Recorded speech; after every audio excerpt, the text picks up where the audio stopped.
everyone, welcome back to my channel. I hope the sound is okay on this video because a couple of people told me that one of my videos recently was really just not great, that you couldn't hear me so well, and it sounded okay to me, so I don't know what's going on, but please let me know so that this way I could try to troubleshoot it. I do have a microphone and I don't know, it seems like it works, but I might have to play around with it. Anyway, today I have an unboxing, and yes, it is a Louis Vuitton unboxing, but if you're here for more Kami or if you're here for any of the new drops, this is a vintage bag, and in fact, it's a trade with Jack's Bag Attack. So we traded once again, and maybe some of you can guess what bag I traded to Jackie. Because when I saw that it wasn't going to work out for me, I just had a feeling that this was just something that Jackie would absolutely love and adore and would love to add to her collection. And guys, don't be fooled. You only see a tip of Jackie's collection. She's got so many bags, and you just never know what she's going to pull out. So when I told her that this bag wasn't working for me, she wanted to buy it, and I'm like, no. Let's do a trade. So she pulled out some things and she suggested that I take this bag, and I said, yep, definitely, this is me. So I'm going to get into the box. I don't want to show anyone's address, but I'll just give you an idea of how cool Jackie decorates her boxes. So let me just kind of see, she puts lots of cool stickers and whatnot on it. And guys, I'm just bad at even wrapping. I'm lucky I could get the darn stuff in the box a lot of times, but, you know, I try.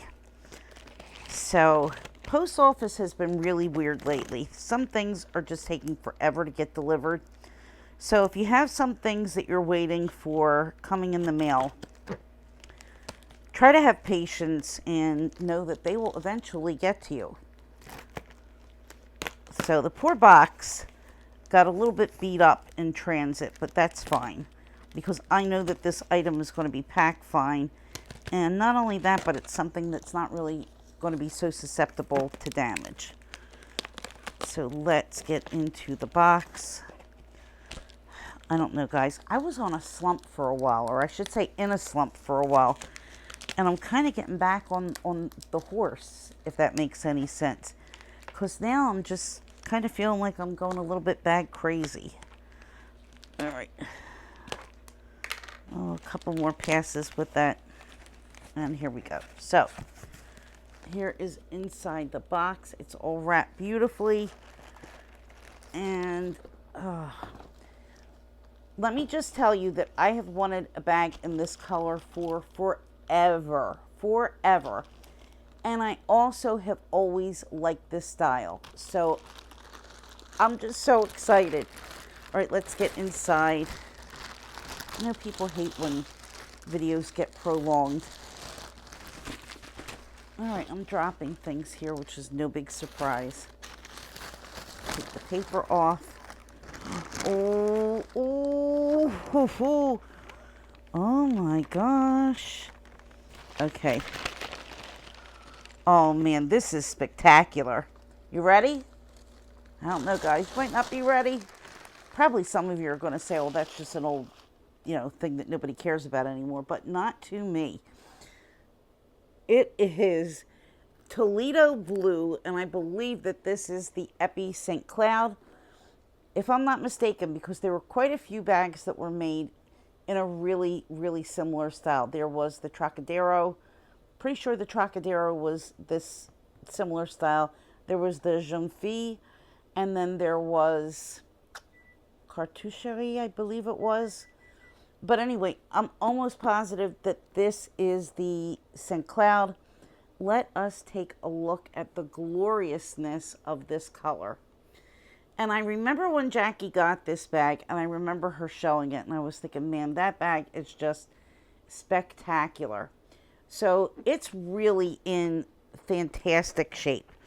Yes, there is some peeling in the pockets, which happens with these bags, but you can use baby powder to get rid of the stickiness. So this one really isn't so much sticky. It just has some peeling, and you know what? I don't care at all. It's a slim back pocket. I'm likely not to put anything in there unless it's something that, you know, isn't going to really bulk out or leave marks on the back of the leather.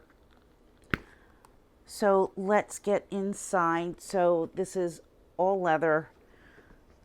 It comes with a non-removable strap that's just going to be a shoulder strap because it's a shorter strap. Here is what it looks like inside. There's one zippered pocket. It's going to be really, really hard to see inside. I might want to think about a liner. So the pocket is, actually the zipper is stuck on this and it's a little bit off the track, but that does not bother me at all. There's no peeling on the zipper pull. I could bring that and have it fixed if I'm really wanting to use this pocket, but it is not a deal breaker for me. I don't really care about it so much because there's really not much going on with that pocket. The hardware on this is in really, really great shape. It's brass. This isn't the coated gold colored that they have now. This is all brass.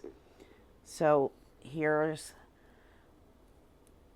the little buckle. Hi, Henry. The strap is in great shape. There's no cracking.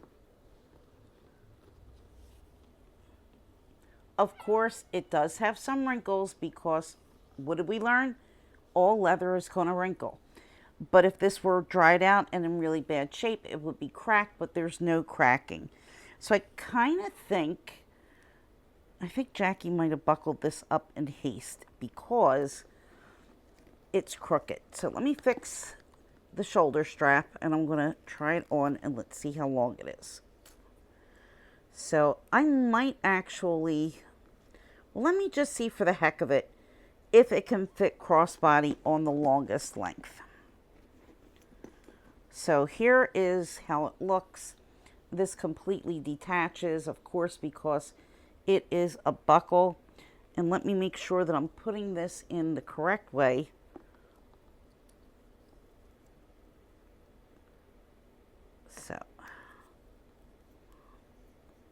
So here it is on the longest setting.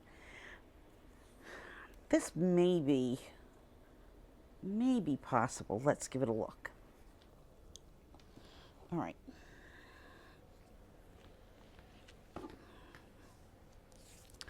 Oh, and sure as shooting heck it is. It's a little short, but I definitely can use this crossbody. Not in the wintertime, but for right now, yes. If I wanted to, I could wear it like this. But I most likely would wear this as a shoulder carry. So let's see what it looks like on a length that would be more appropriate for shoulder carry, because this would definitely be long. So I'm going to move it up maybe to the halfway point. And I'm about 5'2". I used to be 5'3" and something. And I used to argue with Yota back and forth about how tall I was. And sure enough, I did get measured lately. And because I have osteoporosis, I did lose like an inch. So yay me. So I'm 5'2", roundabouts now. And I have big girls. So keep that in mind too.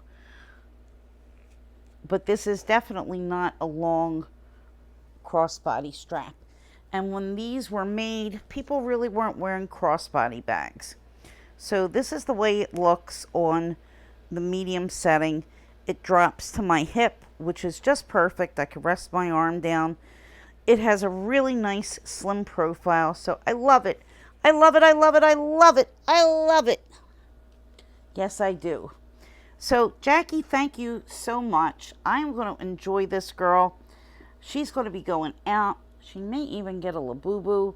She's definitely going to be decked out with some scarves and some finery. And yeah, I am just over the moon. Thank you so much. You've made my LV dreams come true. Well, at least one of them. All right, guys, I will see you in my next video. Be sure to see what I traded to Jackie for this lovely bag. And if you're new here, please consider subscribing. I love all bags. I love luxury, contemporary, whatever I could get my hands on. No bag left behind. And other goods as well. Personal goods, makeup, perfume. I love it all. I'll see you all soon. Have a great day. Bye-bye.